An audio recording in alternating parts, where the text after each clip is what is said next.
Hello, everybody. It's so nice of you to join me. Um, we have a lot of stuff to go through, a couple of theories, uh, looking at paradigms in general and then specific to aging as a possible solution. So uh, we're going to have about 35 to 40 minutes at the end for Q&A. So we're going to have plenty of time to answer all of your questions. What I would recommend, if you're one of those that likes note-taking or to make sure you remember your question, let me give you a minute to get a piece of paper and a pencil. So maybe you can just quickly jot something down. As Shana said, we can also do the chat box, but we have so much material to cover that I'm not going to be able to look into the chat box again until really the end of the presentation. So having said that, again, I apologize. I'm squeezing a lot into a short period of time, but the agenda basically is that we will discuss the whole concept of paradigms and how important shifting the paradigm as far as aging is concerned. And then we'll go through my theory of human development and lifespan, uh, out of which came my theory of love. And I'm going to give you proofs because people like science. They like to know, is this some concoction or is it rooted in science? So we will do that. And then I'm going to tie it all together for you. And then we'll finish with the Q&A. We should have, again, about 35, 40 minutes, perhaps more. Now, what I have to do, if I remember, is click share the screen and then see if we can move to my slideshow. And you'll have to give me a minute. I'm also not the best at this IT stuff. Okay, so can everybody nod your heads and let me know, let Shana know, Pamela know that that you can see my screen. Shana, can everybody see my screen? No, we can't see it. You can't see it. Mm-mm. There we go. Okay, so let me see. Let's try this again.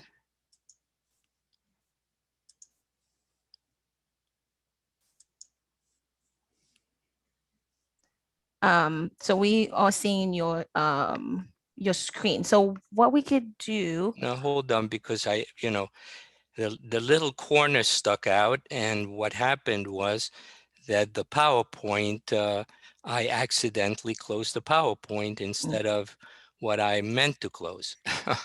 So let me do this again. Let me see if I can open it up. And now can you see the screen? yes, just have to put it on on the slideshow. That'll be great. Okay, right. Slideshow from the beginning. And there we go. Yes? Visible, not Yes, visible? It is great. visible. Thank you. I see everybody shaking their heads. Okay, thank you. Um, so again, as you will hear now, for me, uh, uh, can I move this so that it doesn't block? Yeah, something like that, because, right.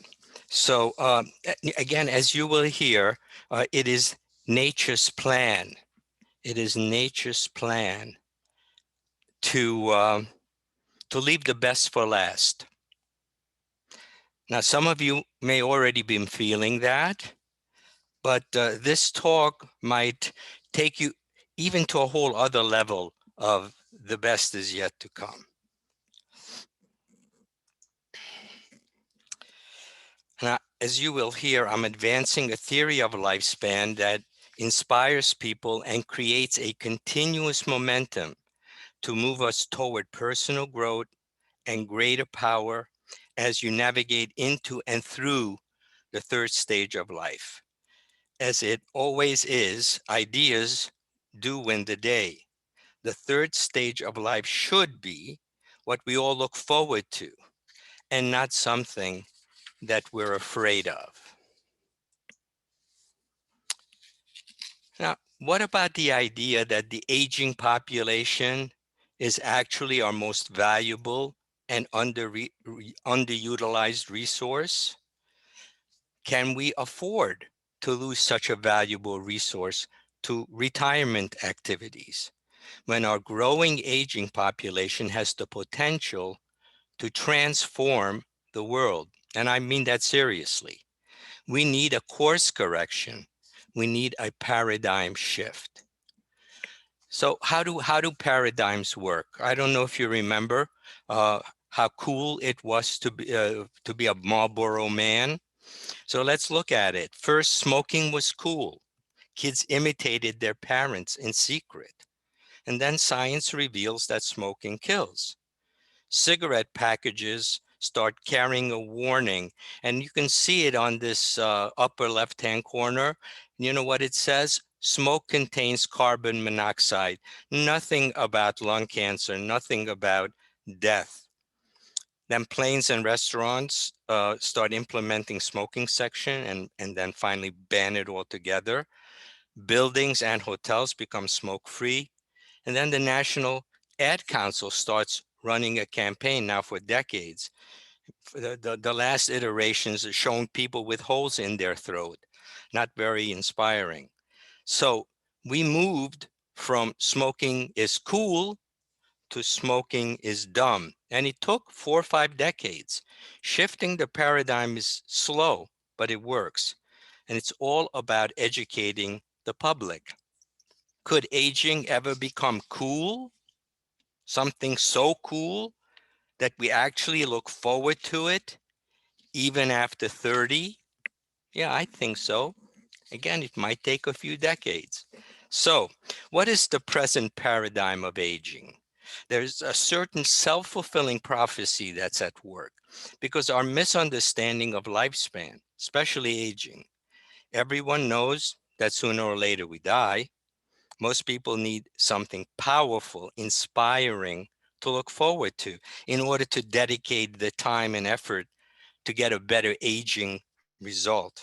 And certainly, it's not death. Since death is inevitable, how do we inspire people to take control of their third stage of life and get more out of it than they ever thought was possible? Decades ago, Johanna Vandenberg and I founded Creative Aging, a nonprofit, and then we were slightly ahead of our time. The graph you see was one of our studies. We asked a couple hundred people between the ages of 40 and 70-ish to draw a line on this graph depicting their satisfaction with life at different stages, how they thought about it. The vertical index is people's perceived satisfaction. The horizontal index represents people's age from birth till 70 years. 13% drew the red downward line, meaning life starts on a high point and goes downhill from there. 9% drew the orange line. Now, it doesn't get better, it doesn't get worse. And 78% drew some version of the green bell-shaped curve, feeling that 30 to 40 are the best years of our life, and then it kind of progresses down from there. Nobody drew the blue line. That's why we put it in there. Not much has changed as far as the general public's view of aging is concerned, except for the minority, and you're part of it, who are aging well and now form groups like the Great Panthers and Coming of Age. So let me ask you, if you had the ability to create the human experience, would you put the worst part at the end? It didn't make any sense to me, to be honest. I thought the end should be the best part. When the final curtain closes, we're exhilarated and get a standing ovation. What else? So I believe I discovered why that may in fact be possible. Our concept of life. So let's take a quick look at that. What the chart above depicts is that 91% of the general public has accepted the inevitability of decline. And that kills our passion for making the life changes and commitments that would keep us healthy and vibrant. What does acquiescing to this image of aging leave us with? Well, for many of us, kind of a quiet hopelessness. We try not to even think about it. Is it inspiring? I don't know. The fact is that we have evolved over thousands, hundreds of thousands of years. Has purpose of life also evolved?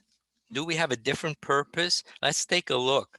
In the physical stage of evolution, like the first million years or something like that, life was purely about survival, finding caves, food, and water, and guarding against predators, both humans and animals. In the mental stage of evolution, maybe the last 10,000 years, those problems were lessened somewhat, farming, domesticating animals, building fences around communities. Survival was more certain. And then what we started to do is think about tools and how to make life easier at our jobs, at home. We wanted more time for fun. And today we want longer, a longer, healthier life. We want more toys, entertainment. We want to be just like uh, uh, royalty used to have it in a way. All right. So is there all there is? That's the question. What is the present model of human development? Well, we have a body and a brain, and they do decline. But we have a saying, use it or lose it. It's true. Research has proven it. But is the job then, if that's all there is, a body and a brain, for the rest of our lives to use body and brain so that we don't lose them? Is that it? Or is there something else that supersedes the physical and mental, and developing it brings us to another level of satisfaction, control over our life, with closer relationships and better health and longevity? So now the question is, what are we missing? What is the last stage that was intended to be the high point? Was it? What if it was? Okay, then the challenge is where to start. So let's look at today's approaches to aging, the paradigm. We have one approach that is to study people who are aging successfully and prescribe their lifestyle to everyone else, or telling the general public positive aging, conscious aging, successful aging, creative aging. Another approach is to insist that the answer is better nutrition, exercise, meditation. Another is to insist that we not use certain terms when referring to older people. Now, all of these help a little.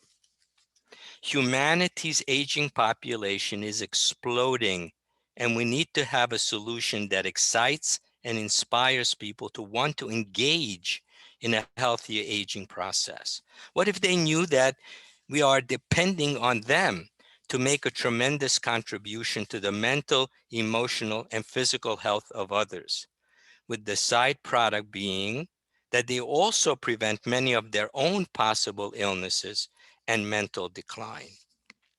Yeah. So, how about changing the paradigm? How about theorizing a third, even more powerful developmental stage that awaits us all? Wouldn't that inspire human beings to look forward to aging, engaging in their own health, immersing themselves into the new adventure this developmental phase promises? Well, that is exactly what I did. So, and I call it the stage of the self. Now, when we look at this, we can see uh, 10-year-olds want to be 20. Why? 20-year-olds can't wait to be 30. Why? Well, they're always looking forward to something incredible.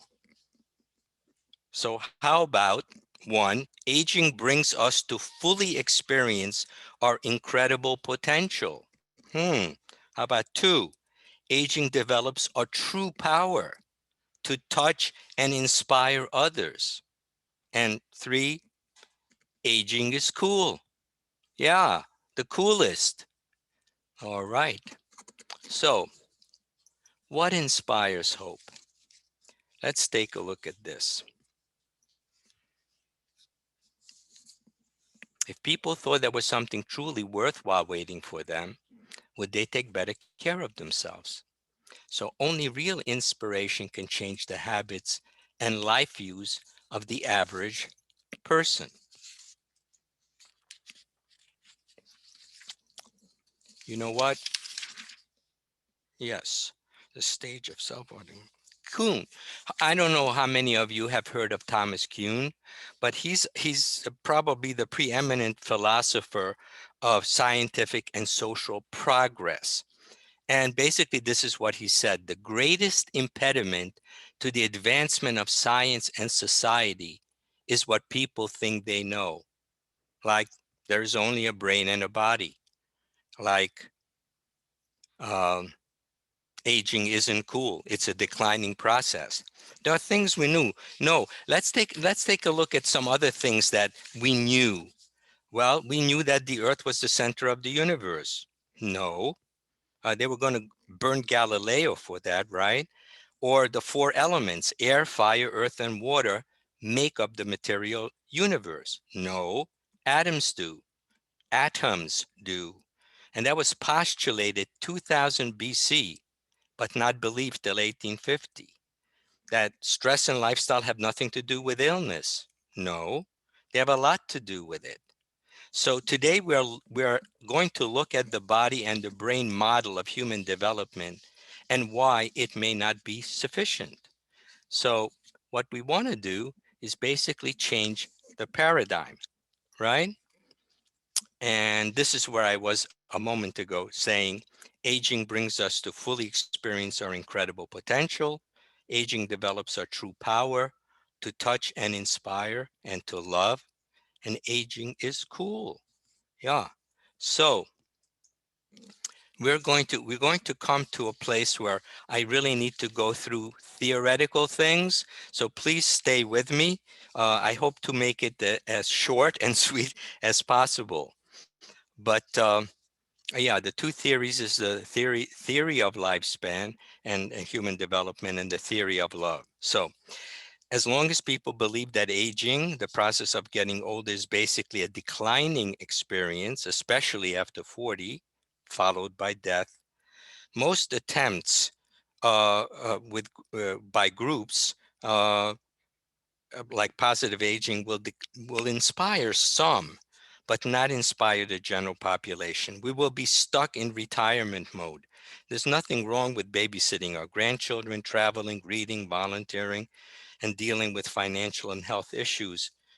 But again, is there more? The solution is to redefine the aging process as an ever upward arcing process, experience, where we know that the best is always ahead of us. Not only define it, but prove it using common sense and our experiences so that it can withstand attempts to dispute it. The theory of lifespan as a continuous movement towards greater power as we age. Despite the obvious decline of physical strength and a strongly contestable decline of mental capacities, blamed on aging rather than lifestyle, I believe the best is yet to come. In fact, it's what potentially awaits each and every one of us. So now I'm going to go into the theory, the continuum theory of life. And basically, I posit three stages of development, overlapping but distinct, as well as three developmental parts of a human being: the body, the mind, and the self. With all three starting their development at birth, They develop to their full potential at three different stages during a single lifespan. So the first stage is that of the full development of the body. It takes place from birth till about 20, 18 to 20. It's visible. We can see a human being grow. And so it's easy to accept this as a stage of human development. This stage is characterized by human beings having what I call a body-centered perspective on life. The driving forces of development at this stage are: what is there to eat? Who can I play with? I'm tired. What am I wearing? How do I look? Who's interested in me? So forth.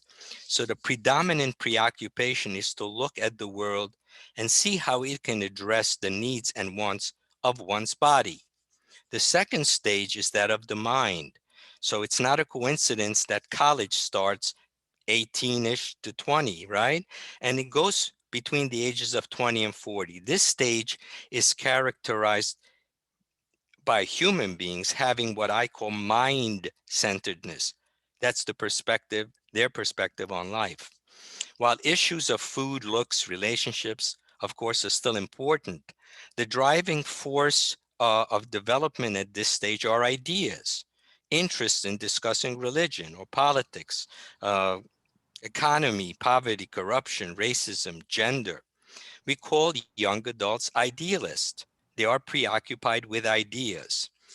This is the second stage, usually accompanied by a clearer understanding of the consequences of one's aging and one's choices and actions.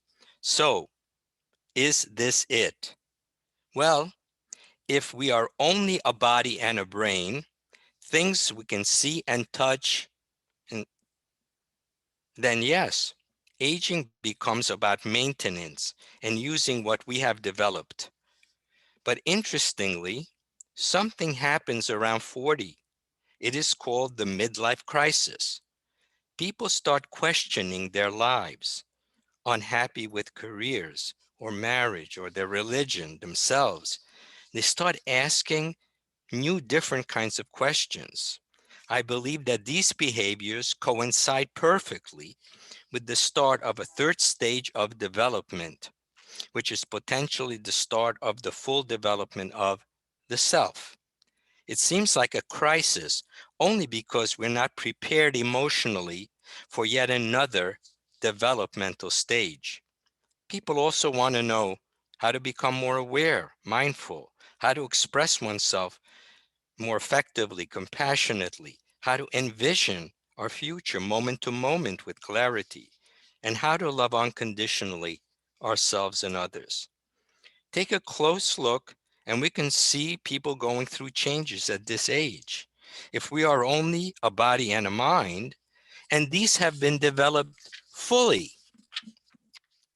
we should be, by all measure, leading a happy life.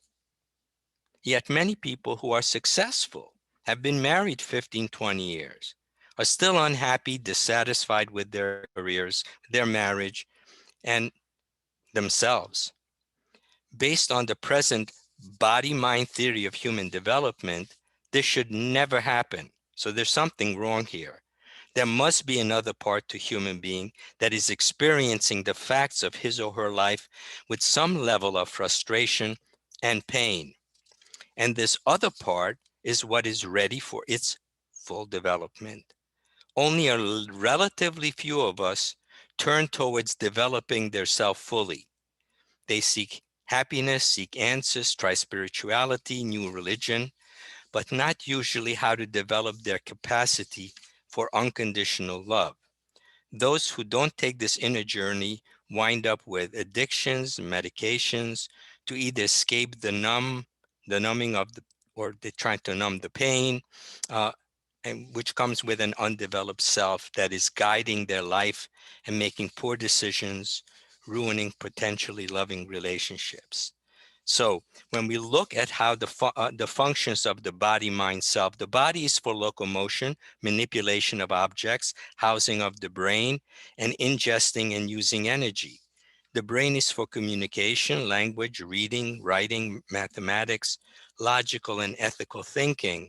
Since I'm positing a self, What is self? What are its muscles? What is its role? Well, here it is. This is a Venn diagram, and this has to do with what we can fully develop. And again, people who've turned inwards and are looking have probably come upon ways to start developing some of these. And when I looked at midlife, at the point the brain completed its full development, I observed the following. Awareness, we aren't connected to, not fully aware of our relationship to ourselves. The inner journey of self-knowledge, which infants, by the way, are born with, is discouraged rather than developed. It's sorely lacking. Most people start psychotherapy at the midlife crisis point of their life, around 40. Vision. We do not know how to use vision for our everyday lives or relationships. We only set clear goals when large sums of money are involved, like buying a house, a car, going on a vacation. The only vision we ever encourage to have is about a career. What do you want to be? Because that has everything with earning money so that we can become self-sufficient. Foremost with what? Well, buying food and nourishing ourselves, right? And then there's the communication piece. You have all heard about our primitive brain, the amygdala, which activates the fight or flight response. So we learn to defend ourselves, which is the opposite of listening. And we only vent because we're not able to frame a loving communication when problems arise, so that another one can actually hear us, even if it's uncomfortable for them. Uh, a 50% divorce rate is one measure of the issue we have with communication. And then finally, unconditional behavior, which we don't talk that much about. People do not behave unconditionally towards themselves or others, in spite of the fact that all of us need love unconditionally.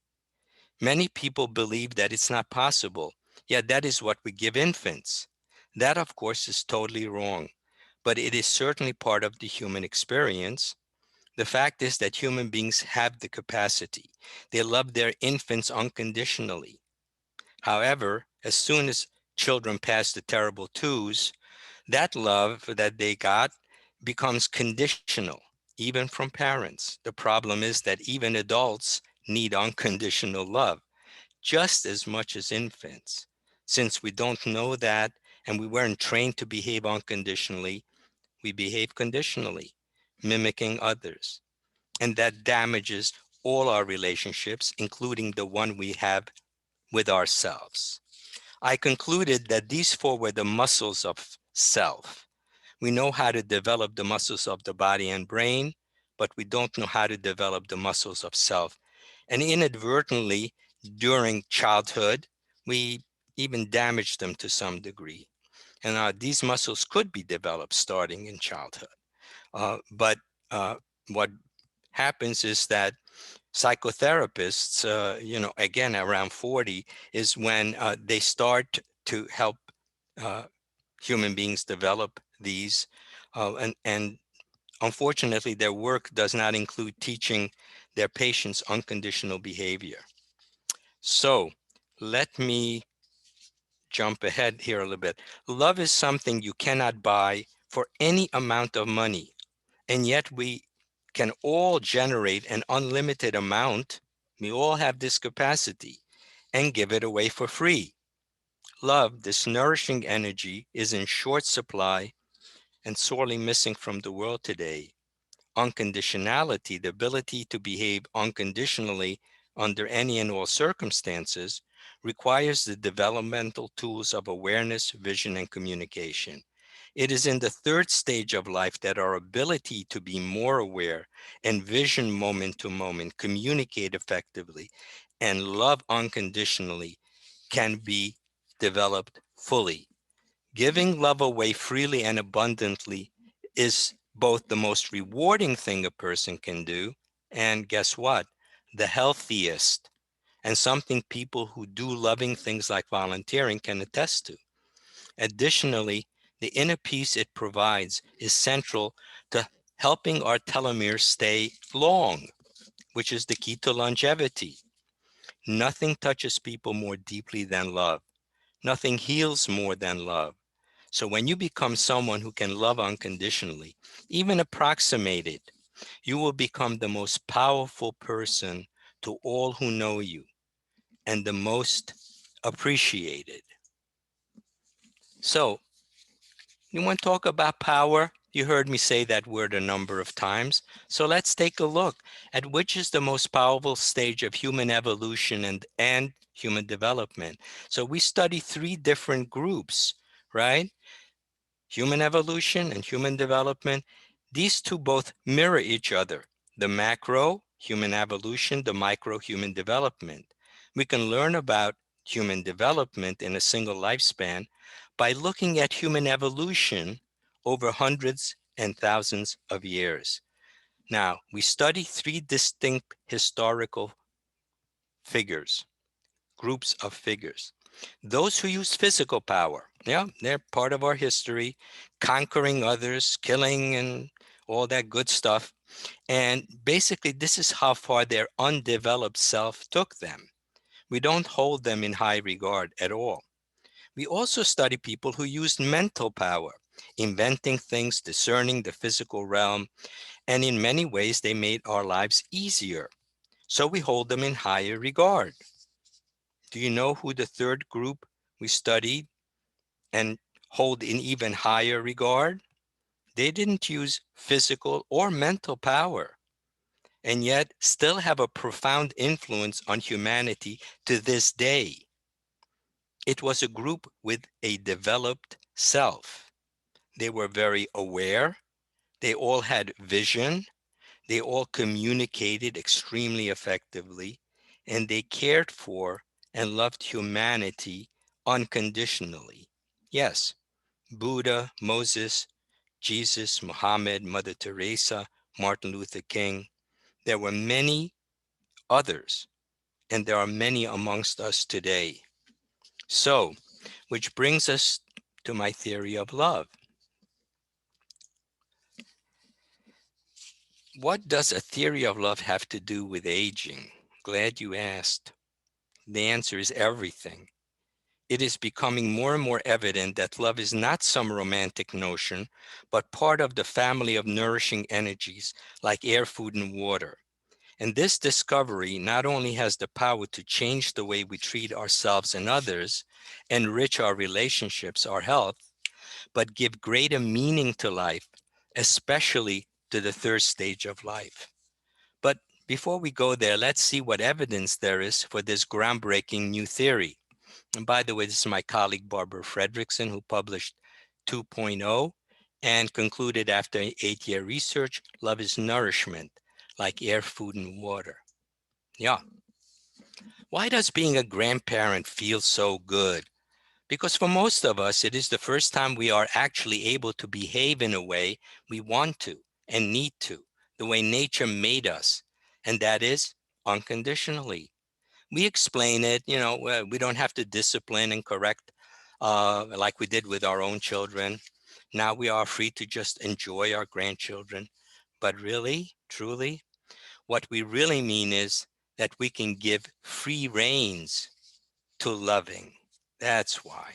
Now let's take a look at some more science here. What about cancer survival?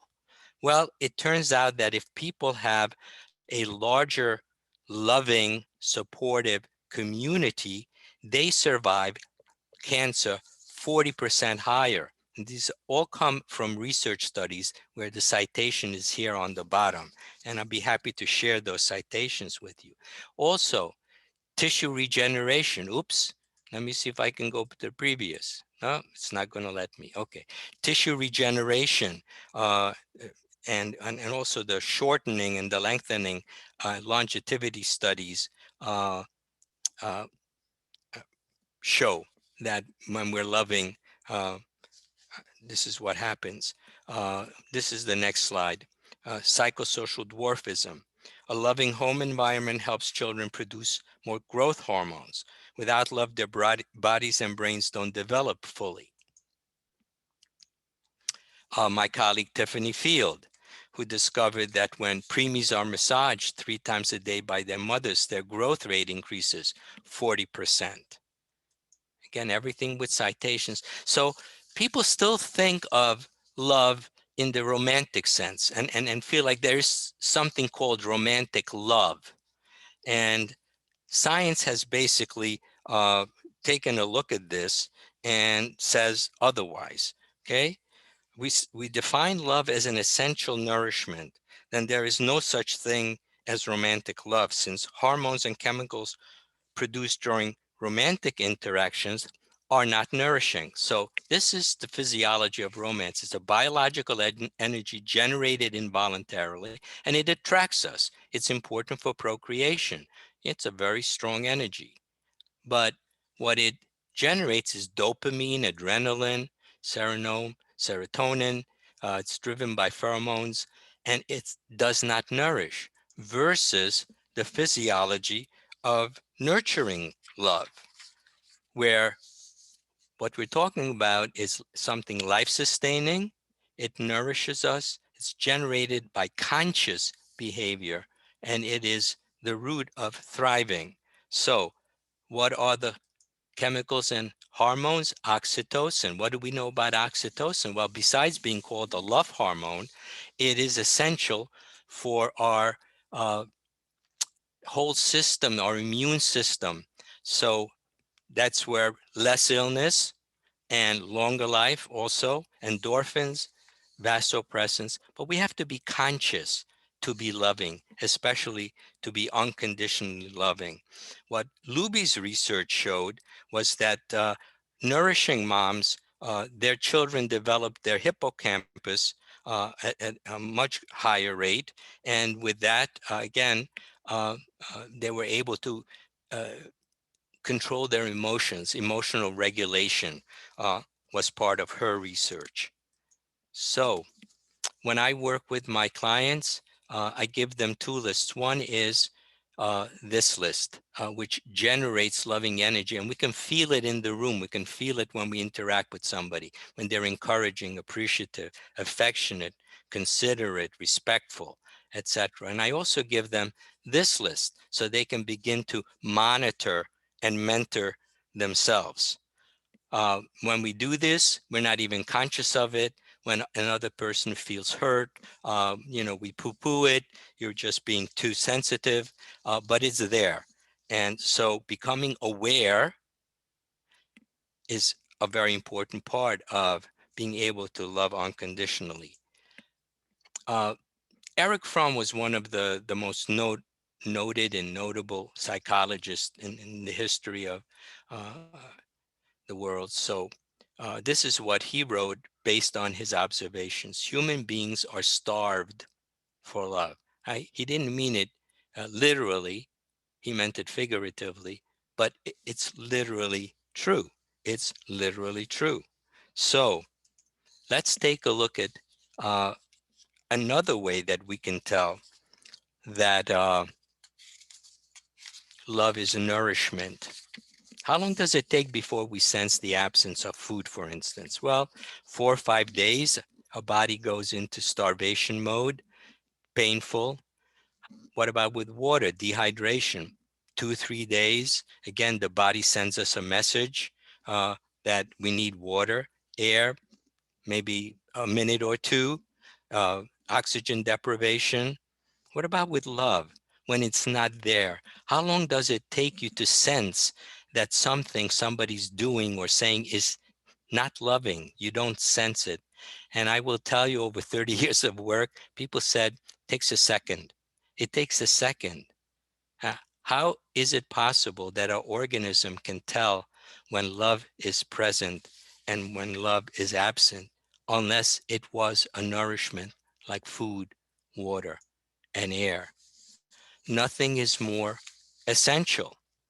Imagine an adult population who perhaps did not get unconditional love in their lives and now have the opportunity to learn how to bring unconditional love, and with it health and happiness to themselves, their families, and humanity for the rest of their natural lives. Is that the purpose of life, to get to this stage and to be able to do that? What an incredible blessing to be able to provide the most important nourishment people are literally starving for. And we're talking about 7.5 billion people. And it's true for all of us, no matter where I traveled, no matter who I spoke to. It was true. They didn't feel they were getting enough love. They felt loved by some people, but it wasn't enough. So, love is the only thing you can't buy at any price. And it's the only thing we can give away abundantly. And it costs us nothing to do it. The fact that the world needs love has been written and sung about for thousands of years. As a matter of fact, somebody even said, love your neighbor as yourself. Now, we usually ignore as yourself. It's a very important part because we do love our neighbor as ourselves. And if we hate ourselves, that is the way we interact with our neighbor. It turns out to be the most important insight into the nature of human beings. It's scientifically meaningful and true. Finally, nature designed us to be the most capable of becoming unconditional in the third stage of life.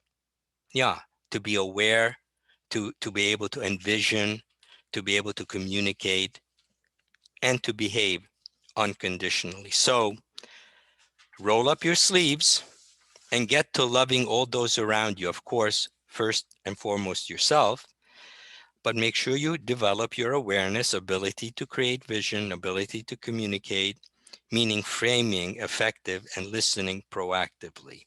I just have really Now, the question is, do you feel like the best maybe is yet to come? Is that the way you feel? You're going to tell me in a minute. And we have two more slides to look at. When I was working with Johanna, we came up with a term called Life Pro. And I'm really curious about what you think about that term versus all the other ones out there, elder and so on and so forth. Maybe it's a little too uh, not commercial or whatever. Here's my contact information. If you have any questions, if you want to talk about a receiving part or of this presentation, you can send an email to president at thdc.org. If you want to find out more about our work, it's at love-decoded.com. And my book called Love Decoded is on Amazon. And now if I can figure out how to end this, oops. Oh, well, here's my book. This is what my book looks like. And this is the app we're working on. So we even had that next, previous, end show. And we ended the show. And we can close this and this. And let me see if I can bring, is there somewhere to enlarge the Zoom? No, I don't know. Anyway, I think you should be able to see the icon on the bottom of. I'll close the screen. Close the okay. screen, It's and you okay. can see on your desktop. But this is it, right? No, you still sharing your screen. Oh, I am. Oh, Yes. that's okay. I just wanted to know if I'm making it bigger the way I'm intending it to be. No, you Uh, exit out of your PowerPoint. We can't see your PowerPoint Stop anymore. sharing. Yes. Yeah. You Okay. Thank you, good. Shayna. No problem. All right. Right. We do have a question in the chat. Yeah. How do you recommend that therapists teach patients unconditional behavior? Uh, well, I'm kind of an expert at it because I start there.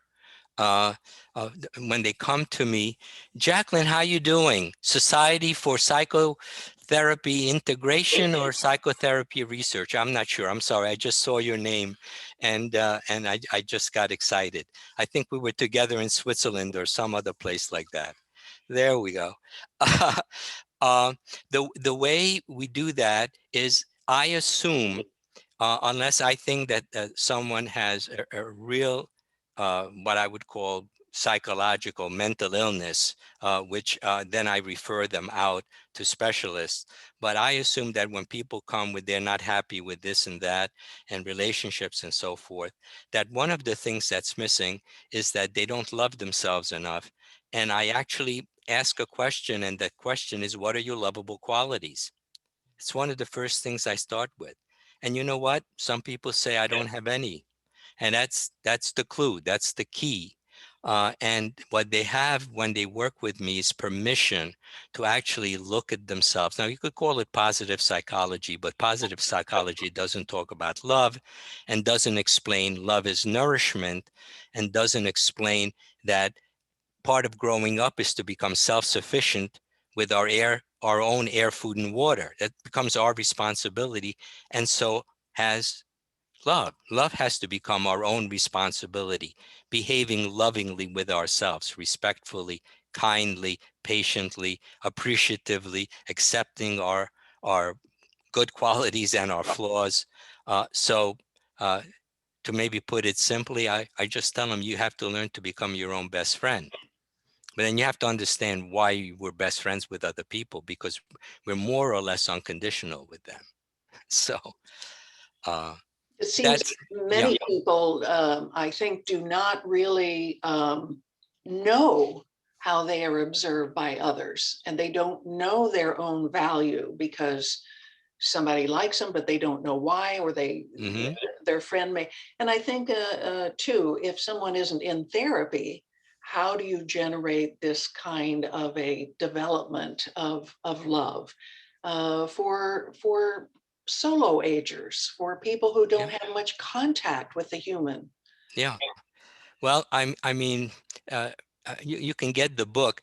What has happened, because we have something called apps, and everybody has a cell phone, is I was told by a group of my colleagues 4 years ago, actually when the United Nations came out with a warning about a mental health epidemic way before the pandemic, but they basically turned to me and said, Stefan, uh, people need to have you in their back pocket 24/7. And so for the last 4 years, we've been working on an app, and we are almost there. And that means all of the things I would be talking about are right in the app as a course, constructed as a course, a college course, whatever you want to call it, a course. And it takes people through um, uh, uh, uh, that relationship with themselves, including, what are your lovable qualities, your self-talk, what are your less than lovable qualities, how do you envision, how do you communicate, how do you mistreat yourself, have you not forgiven yourself? So it takes people through all of that, and so that would be, the best way, at present, that I could say that, uh, because and we're also teaching therapists. We have therapists who are interested in becoming part of the organization, interested in using the app for their clients, and they're being certified. To understand, and this is none of this is rocket science. I mean, both of these theories are about as simple as they can be, and part of our human experience. So uh, we don't have, nobody has to be a rocket scientist. You don't even have to be a psychotherapist to understand this stuff. I would invite anyone who wants to ask a question of Stefan to unmute yourself and feel free to ask the question. Just unmute. This is a lot to take in. So what do you do? How do you get people to recognize their positive qualities? Well, it's a reflective process. And if somebody says, I don't have any, I'll look at my watch and I'll say, you came on time. Are you generally punctual? Oh, yeah, I'm very punctual. Oh, well, I think that's a very good quality. Anything else? So because uh, we are imagining that this good qualities somehow means sainthood, or you have to have done something incredible to have a good quality. Being punctual is a good quality. Uh, that's it. And then they say, well, I'm nice to other people. Well, that's a very nice quality. What else? And then it opens, the spigot opens. And I have one of my clients, and she has a list of 150. So I always tell them when they get up to 20 and 30, you just begun to get to know yourself. There's so much more to who you are. And that's the beginning of giving oneself nourishing energy, which we need to do. We need to give it to ourselves. When I deal with large groups, usually I ask them, when you're hungry, do you go to the refrigerator and get yourself something to eat? And they like stare at me. I said, not a trick question. What do you do? Oh, well, yeah, we get something to eat. Good. Same thing. Nobody knows when you need more love or when you need love. So you either give it to yourself or you ask for it, because nobody can read your mind. We are so afraid. I did a clinical trial, Danbury Hospital, Connecticut. And I'm dealing with physicians, nurses, residents, burnout, suicidal ideation, all of this stuff. And uh, this was like the last workshop that we worked on, and they bought that love is nourishment. They bought into all of that. We did a whole bunch of experiments that they loved and worked for them in terms of their well-being. And so I knew I had to hold this till the end. And I said to him, so the next thing I want you to do is just select one person that you know well and go up to them and tell them you want to have an unconditional relationship with them. And they stared at me. And they stared at me for 5 minutes because I refused to break the silence. I said, did I suggest that you take a gun and shoot somebody in the head? Because that's the way your faces look like. Like I just asked you to murder somebody. Well, you can't do that. You can't ask somebody, tell somebody you want to have an unconditional relationship. They either do or they don't. Wrong, wrong. Nobody knows what your needs are if you don't ask for it or you don't supply it to yourself. Nobody knows. And then I turned it around. I said, if somebody you know well comes up to you and says they want to have an unconditional relationship with you, would you feel offended? Would you feel like you got shot in the head? No. Well, how would you feel? Well, it would be nice. I would kind of feel honored. Oh, well, why do you think somebody else won't feel the same way? Well, what if they ask me what unconditional is? Well, then I had given them a definition of unconditional. And so then you just give them the definition. To be loving under any and all circumstances, which doesn't mean you can't express your anger. That's what you're aiming for. It's like Dorothy who stepped on the yellow brick road. If you don't step on it, you never go home. You never get home. Doesn't matter if there's flying monkeys or whatever in the way. Eventually, she got home. Now, if we step on the yellow brick road and go for it with people in our lives and create the unconditional community we were born into, what do people do with an infant? Everybody smiles and tickles them and picks them up, plays with them, kisses them, hugs them. Doesn't matter how old you are. I still need that. I'm still waiting for people to pick me up and tickle me and hug me and kiss me. Yeah, nothing changed. Nothing changed, you know, except I used to be more quiet about it. I'm not anymore. I want your love. So how did you get into all of this, Stefan? What drew you to this? My goodness. Well, first, that's why I started with the continuum theory. I just couldn't understand why the worst is at the end of the lifespan. So there's something wrong with this. Because if I had the chance to create it, again, it would be exiting on top, not exiting, death. So what? But the experience isn't one of decline.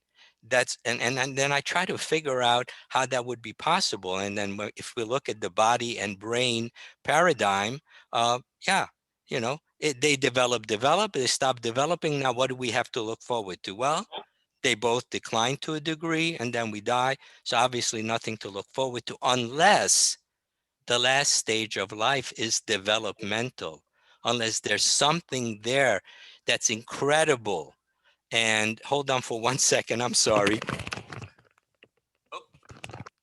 Good, my wife got that.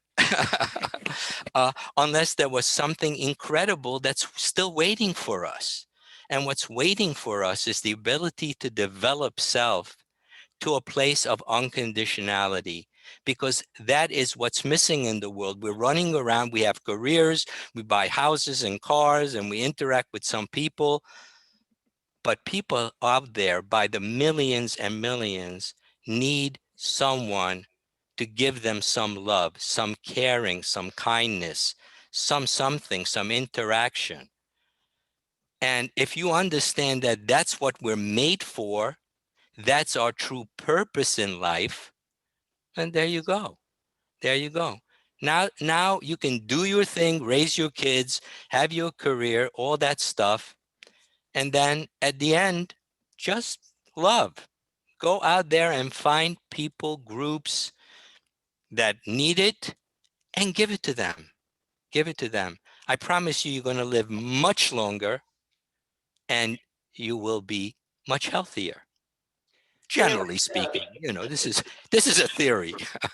a few years back, John Leland, who writes for the New York Times, had done a series of interviews with the oldest old, meaning over Mm-hmm. 80, mid 80s and older, and turned it into a book called Happiness is a Choice. And the people that he interviewed didn't have a lot of money, had medical problems, might have been in assisted living, had had a tough life, but they were giving love. They had a purpose when they got up in the morning, and they were going to say, "This is a new day. What are we going to choose today to make ourselves happy?" And in turn, because they had that attitude, they themselves were reaping the benefits of the happiness and the love that they were. Yeah, absolutely. The only thing that's not, I mean, they discovered this. These people discovered this, but we want every human being to avail themselves of this concept, this idea that you have something to look forward to, because the world is starved for love, and you have the capability. So go out there and do it, and because you will find once you do it, you're hooked. It's you can be addicted to being loving with people, because it's the best feeling. Instead of numbing the pain of a lack of love in many, many different ways, like all these poor superstars, Michael Jackson, and goes on and on, some of the greatest, uh, uh, you know, uh, they killed themselves. Why? Why? Because they don't love themselves, and they feel adulation, but they don't feel love. So that it's very sad. But yeah, so we can redefine this paradigm that the best is yet to come, and that we can develop ourselves to this human being who's actually was born to do this, forgot it, was trained out of us, and now we're coming back to self, coming back to who we really are. It's a tall order to convince people that aging can be positive, successful, conscious. It's a tall order when so many people are driven by the thoughts that it is decline. Mm-hmm. Mm-hmm. Yeah. Absolutely. And our only choice is to either do it, go for it, or not.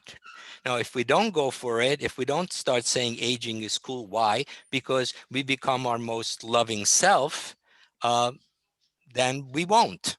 you know, if we do, like you're giving me the opportunity to share this today, then we will. Maybe it'll take 30, 40 years. But I think this is something that's a little bit easier to buy in than smoking. It's a little easier to buy in because we're always looking for good news. And this is good news. This is good news. This is not bad news. That aging can be something very, very special in our life experience, and that we can all go out with a smile, close our eyes one night and not wake up the next morning, and not because of illness, but just because, you know, we gave all we had, and now it's time to pass on to whatever is next. So what questions would you ask this wonderful group of people who tuned in to listen to your message today? What would you ask us as your Well, I love to hear skepticism. You know, if you think that this is somehow not the way it is, let me see if I can answer that for you, because this is the way it is. we may not have any skeptics in the group. Oh my goodness, that's because I talked so loud and quickly, or or because the ideas were convincing. They were, but you know what? It's hard to get people to buy in that you just want to love them for love's sake and not that you want something from them. Mm-hmm. Mm-hmm. Mm-hmm. Absolutely. Absolutely. And so uh, we just have to prove it. In other words, we have to be consistent with our behavior. We have to be loving when we're angry. We have to be patient. We have to be honest and tell them when they hurt our feelings. These are all the other skills, the communication skills, the envisioning skills. So there are some skills that go with this, but the concept is the concept, and it's a matter of discovering it. Uh, yeah, all you need is love, right? How many songs have been written about this? You know, uh, yeah. You know what it reminds me of? Eastern philosophy. The path to self-realization is unconditional love. And then Okay. that's how you become self-realized being. Right. The problem with some of the things out there is that they don't explain it in what I would believe kind of a grounded way. So when people hear unconditional love, and I've been working with this for 30 years, what comes up for them is I have to be a doormat? Does that mean that no matter how someone treats me, I'm just put a smile on my face? No, that's not what it means, because the fact is you need to learn to nourish yourself first. So love yourself first, just like on the airplane, they say, oxygen mask, put it on yourself first, then help other people. So if you love yourself, if you get to that unconditional place that is not selfish, self-centered, egocentric, egotistical, then you can say to someone, listen, I know you love me or care about me, and I care about you. And I know you would never do anything on purpose to hurt my feelings. But what you just said or what you did hurt my feelings. So I'm just putting it out there for you. I know you're going to try and be careful the next time. And then the next time you say, well, this is the second time. And if there's a third time, say, well, we're going to take a time out. There's a consequence. Let's kind of stop communicating for a week. And what I would like you to think about is, do you think this relationship is even worth you working on this? Uh, Perhaps you don't feel working on our relationship. Perhaps you don't think it's worth the effort, which, you know, sadly, I'll accept that.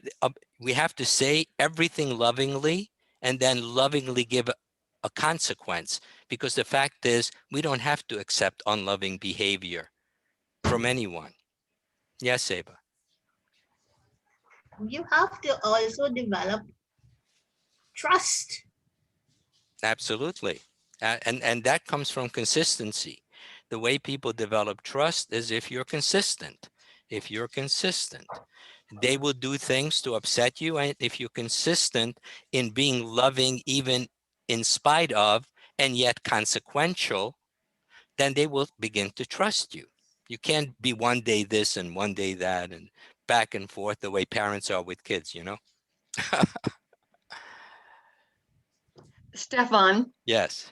um, I'm not sure. Can you hear me? Yes. Yes. Yes. Okay. So my husband actually, I think, has been working on this stage. In fact, he would articulate some of the things that you have said. One of the things I've noticed, however, that seems to depress him, and I've been wondering if there's something that might help, and that is he's been a very goal-driven person and a Mm-hmm. scientific sort of person, and he doesn't seem to have a way of noticing if he's progressing. in this area. So so he has this goal. He wants to be this unconditionally loving person. He's searching out people to unconditionally love. He's working as well, even on self-love, which I think is a little harder for him. But I noticed he doesn't seem, he seems to be wanting to know a way to see if he's progressing. He's always had goals to work toward and to be able to say, oh yes, I'm getting better. Oh, I need to do a little more of this. So I don't, maybe reading your book would be a step to help, but I just thought, do you have some thoughts about that? Yeah, definitely. June, can you, because feedback, okay. I just don't want to cause feedback. So yeah, as you said, two things. One is that he's trying to learn to love himself, and he's having more of a problem. So that's one of the problems, that he's actually needs to start there, because he will, and perhaps you as the spouse can tell him whether or not he's progressing in terms of self-love. And there he can create goals, like self-love might mean walking a little more, or whatever it is that maybe self-love means to him. So he can put it down and then see if he's actually moving in that direction. The other thing that you were saying is that he's attempting to be unconditional with other people. Just ask the other people. Just ask the other people. Say, you know, this is one of my goals in life, to become more unconditional. And I'm just wondering, can you give me some feedback? How am I doing? You know, do you see a change? You don't see a change? So there it is. So those would be two ways, but he's got to work on loving himself first and foremost.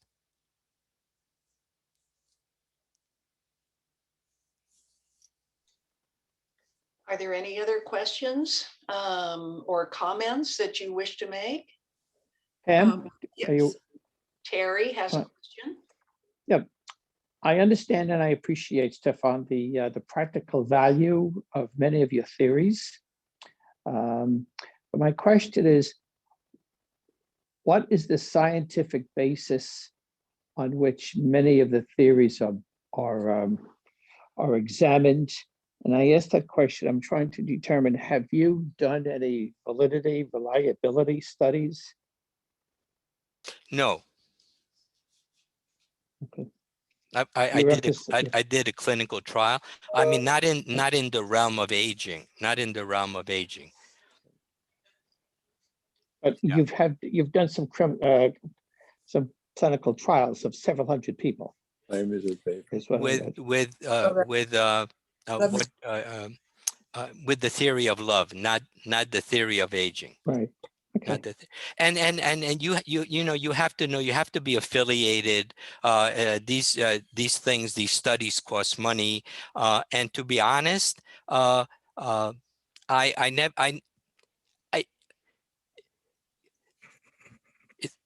I hope it doesn't sound the wrong way, but I wasn't interested in the academic community accepting my ideas.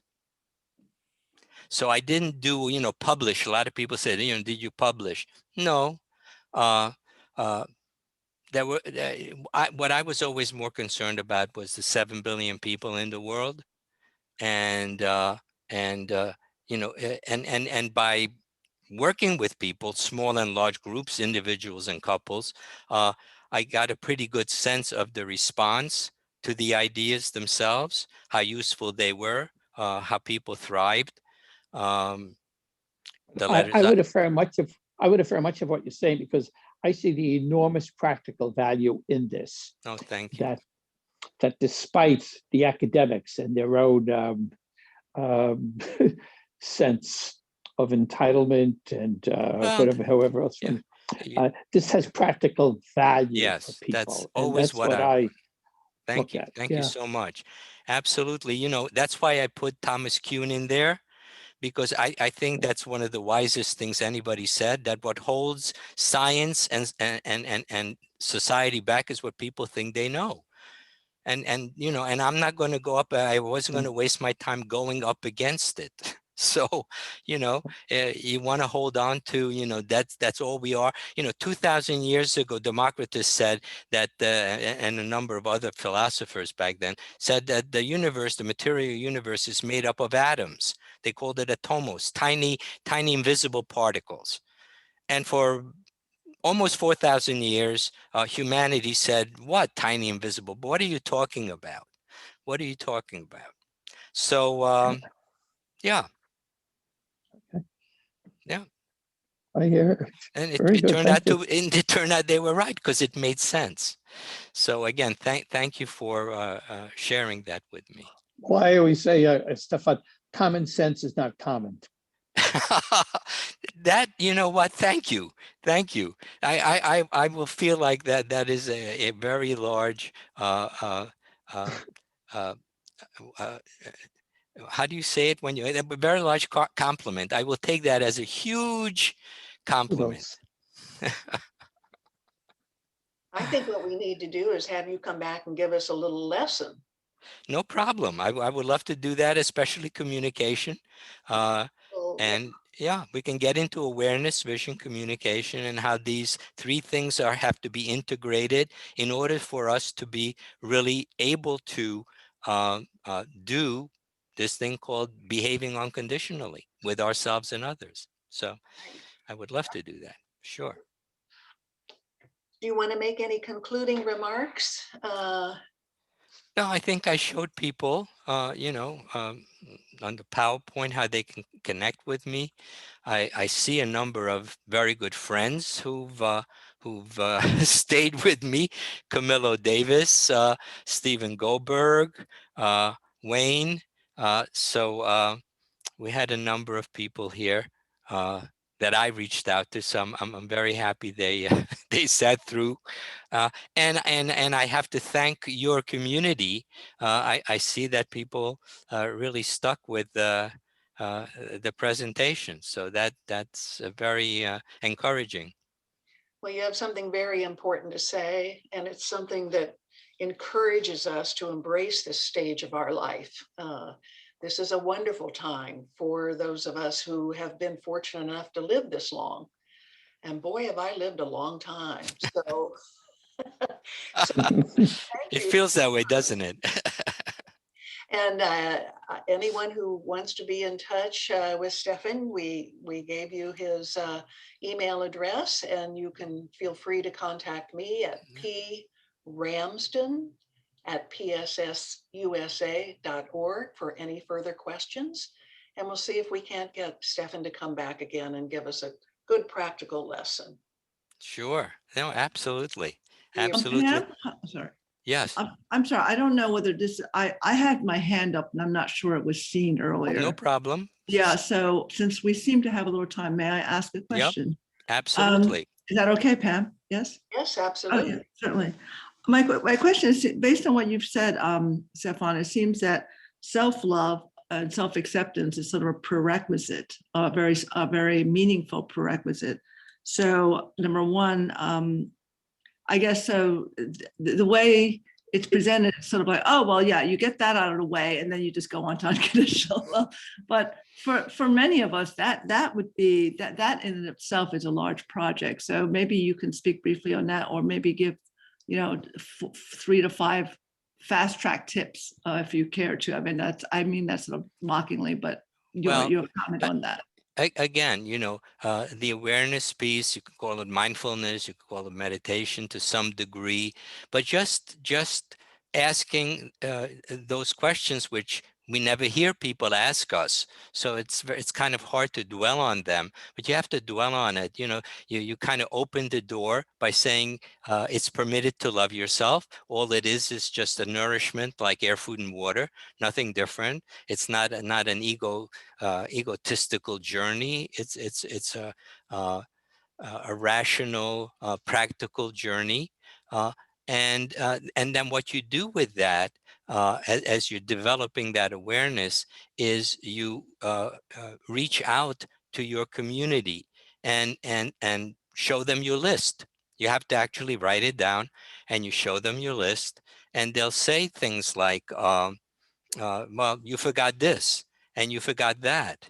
And so you have to be patient with the process. The process isn't as large as it is somewhat lengthy, and the more you immerse yourself into the process, the quicker it goes.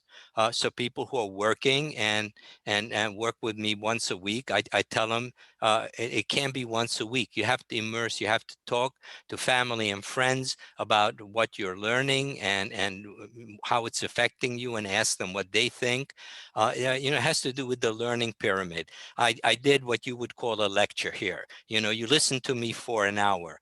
And the learning pyramid says that people retain about 5% of what they hear. And if you write, then you retain 10%.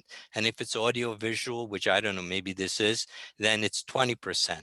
But if you want to retain 90% or more, what you have to do is discuss, practice, and share or teach. Discuss, practice, share, or teach. The more you immerse yourself in the process of what are my lovable qualities. And the reason you're asking is you want to learn how to nourish yourself, how to nourish yourself. Because until you do that, it is harder to connect with other people and recognize whether you're nourishing them or not. And once you do that, it becomes easier to say to people who are being unloving, easier to say to them, that was unloving. I know you didn't mean to hurt my feelings. I know you care about it. My vision for the relationship is that it continues to grow and just get better and better, but not acceptable. So please work on that. And like I said, by the third time, if you have to repeat it, time out. Let's give it a week. Let's give it 2 weeks. Radio silence, and think about it, because it doesn't feel good. And I'm not willing to expose myself. You have so many good qualities, but hurting me is not one of them. And you seem to do that without realizing it. Now what you're doing is you're actually helping the other person to become a more aware human being. And if they buy in, there it is. You're beginning to create your unconditionally loving community, which we need, because that's what we had. That's what we were born into. The parents, the grandparents, the aunts and uncles, the siblings, the friends, the strangers who smiled and waved to us and everything like that. That's what we need. That's what we need. And as adults, now we're responsible for it. Thank you. And I agree with Pam that it would be lovely if you would come back and teach a course, especially on communication, that's so well stated, how you layered it sort of, I know this isn't your intent, et cetera, et cetera. I think Right, that sort of right. sandwich is quite Right. elegant. Thank Thank you. you. Thank you. And the vision is that, my vision is for a relationship to just continue to grow and get better and better. So the other person knows you're invested in this relationship being a wonderful relationship, and you don't accept that kind of behavior. Because if all another person hears is, I don't accept that kind of behavior, it's like, well, why should they put the effort out there? Maybe you don't even like them, or something like that. Right? No, absolutely. That, as I said, that Yeah. sandwich, I'm sorry, I hope that's Yeah. not too gross of a term. No, but no, that's no, sort of- not at all. Yeah, the sort Not of, at all. the beginning of the sort of large picture, the large investment, then the sort of the meat, the sort of the communication, and then also Yeah. closing with a nice cushy piece of bread as well. Yeah. And I yes, like it. I I like it. second Pam, that would be a wonderful workshop, not that. Yeah. But anyway, that's it. Yeah. Thank Wait, you. you're welcome. You're welcome. I see Barbara Schlesinger there. Yeah. And Wayne. We have 8 minutes. I'm not going to cut you guys short. If somebody would like to say something, we still have, I must have done really well of finishing everything quickly. You did well. This is Patricia, and I want to let you know that you embody loving kindness. It's Oh, in your thank you. voice throughout your presentation. You're giving us love. I can feel it, and I Wow. thank you.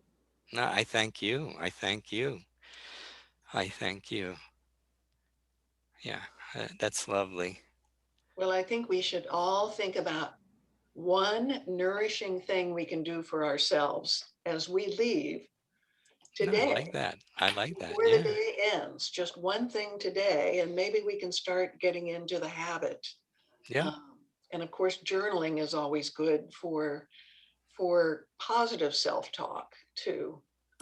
So I think you've given us a lot to think about, Stefan, and I'm so grateful that you spent the time with us. My And pleasure. we will hopefully do this again and see a lot of you come back again. Absolutely. All right. I don't think I see anything else in the chat. Everybody's saying thank you. Great presentation. Thank you, everybody. Good. Thank you. Thank you, Shayna, for helping. Yes. Thank Got you. a little stuck there with the, and there's Mr. Goldberg. How are you doing? Thank You you, know a Stefan. lot of people. So Thank you, Stefan. Great presentation. Oh, thank you. Thank you very much. all right, we will bid you adieu, and we will get on this on our goal for this evening to do something nourishing for ourselves. Yes, I Thank like that. you. Thank you. I like the way you ended it. I appreciate that. Thank you. Goodbye. Bye-bye. Bye-bye. Camillo. Stefan, Hey, my friend. Are you there or did you leave? Or did we leave? I am still here. Wow. What Can did you- it sound like? What did it sound like to you? It was very good. Oh, thank you. As a matter of fact, on some of these things that, as you know, I was somewhat skeptical, and I think you convinced me on some of it very well, which is very hard to do. To convince. Yes. By the way, Pam, Camilo Davis has been my friend now approximately 60 years. Yeah, I think we met when I was when we started high school together. One of the top high schools in America back then, Brooklyn Technical High School, and we've been friends ever since. And Camilo is a skeptic. God bless him, and he's been supporting my developing my ideas now for 30 plus years. Yeah. So Well, one thing I think you do know, and that's that you can always hear the truth from me. yes. I don't try to sugarcoat it, and if I don't like it, I'll